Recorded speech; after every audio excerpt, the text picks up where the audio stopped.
This is my Hobie Pro Angler. And back here are the built-in flush mount rod holders. You can see they have a little cover in there to prevent any water from going in. The thing that I don't like about these flush mount rod holders is this little dealie quite often is in the way when I'm trying to put that in with one hand. And then once I do get it in, the reel doesn't really have a good place to sit. You see that right there?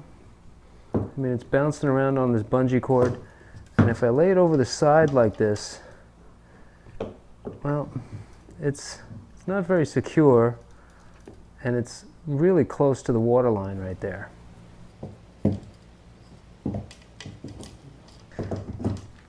Well, one of the things we can do to fix that is to put a rod holder extension in, and that'll bring the reel up a little bit higher out of the kayak, just like I had on my old kayak. Let's check it out.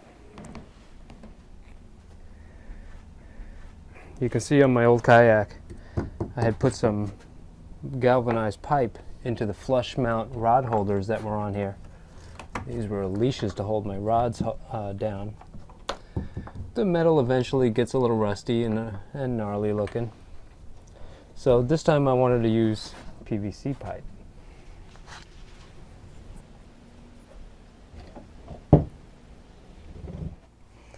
Well, here I've got 1.5" PVC and I've got 1.25" PVC. Either one of these ought to fit, you would think. Okay, we'll take the rod out of there. This is the 1.25".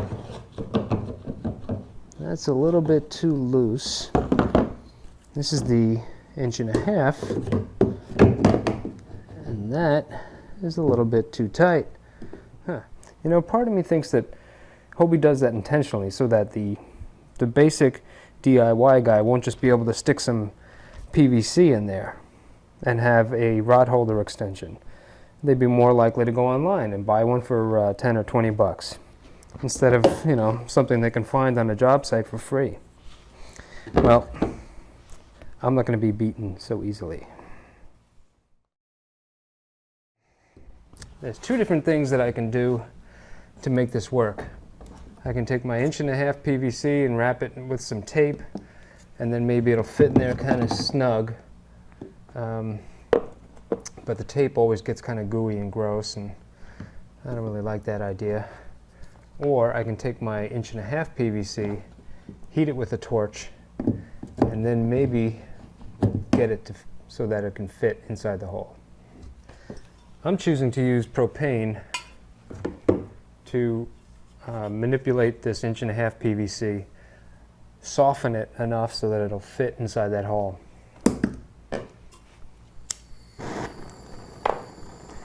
All you kids and drunk people out there, I suggest you use common sense and adult supervision while you do this.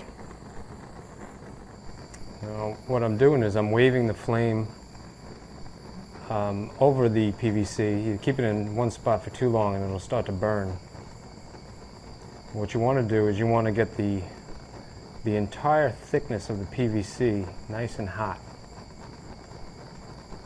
And just like a biscuit in the oven, it's going to start to turn a nice golden brown eventually when it gets soft enough that you can manipulate it. In my experience, I mean, what do I know? I've only melted PVC a few times in the past, but you can see it's starting to get a little bubbly and a little brown. I'm trying to make sure I don't keep the flame in one spot for too long. And I'm working that flame over the course of, I don't know, 4 or 5 inches. Doesn't take too long. Look at that. Ooh, it's starting to burn. Okay, that should be enough. Let's see if we can fit this in the hole now. It's definitely soft. And I don't want to force it in too much, too hard, all at once. There it goes. Twist it in. Slightly back and forth, back and forth. Look at how that is twisting a little bit. Putting some pressure on it, not too much. Kind of working it in, working it in. There you go. Good. I think I got that in about 4 or 5 inches already. Right about there. It almost feels like it bottomed out a little bit.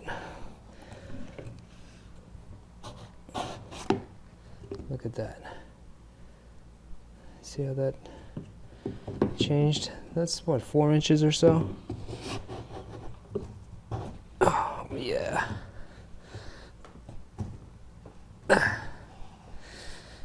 I could heat that up and get it to go in there a little bit deeper. But I think that should be okay. That's gonna be in there nice and snug. Oh, wow. How about that?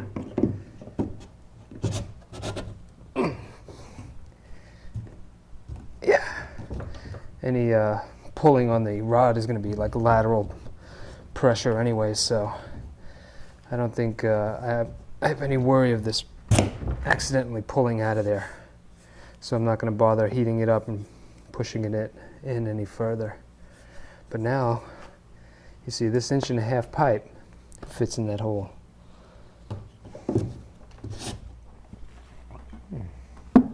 All right.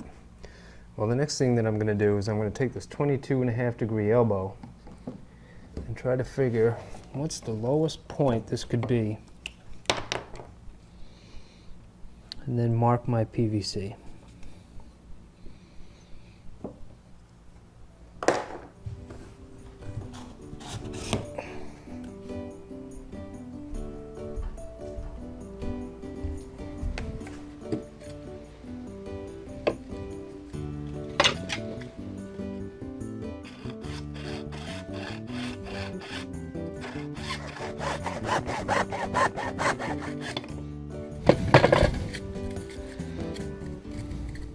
Okay, well, I got my squished PVC pipe, and that fits in there real nice and snug. Sticking up just high enough so I can use my 22-degree angle dealie on there. And I've got my length of 1.5 inch PVC, and that's it. There's my extended rod holder. Unfortunately, I don't have enough 1.5 inch PVC to do both, and I'm too much of a cheapskate to go to the store. I do have 1.25 inch PVC, and I happen to have some reducers. So instead of using 1.5 inch here, I'm going to use 1.25 inch.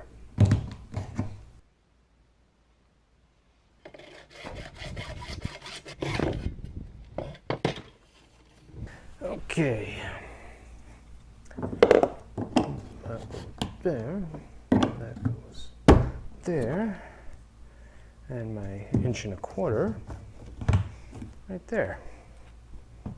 Cool. I think that'll work fine.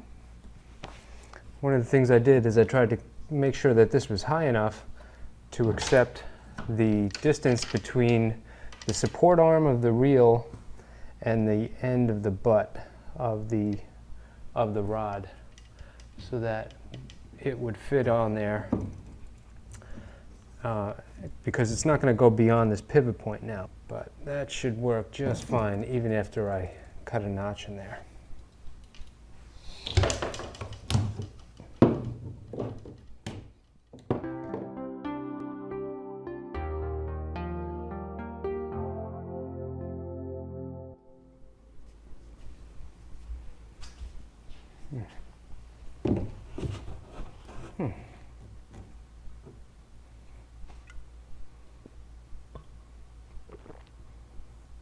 I wonder.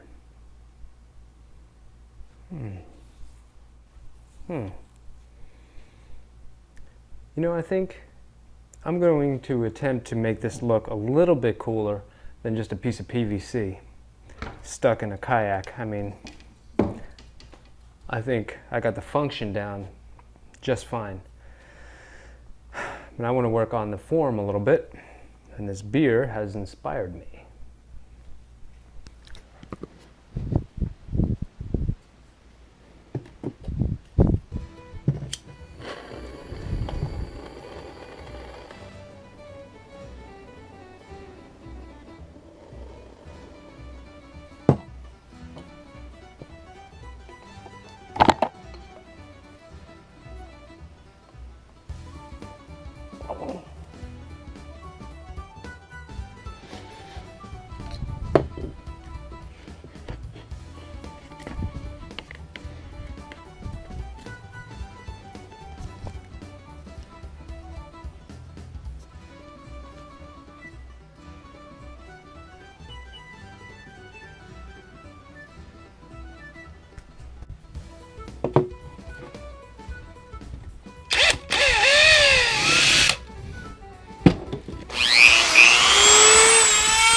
These things retail for about 10 to 20 bucks a piece.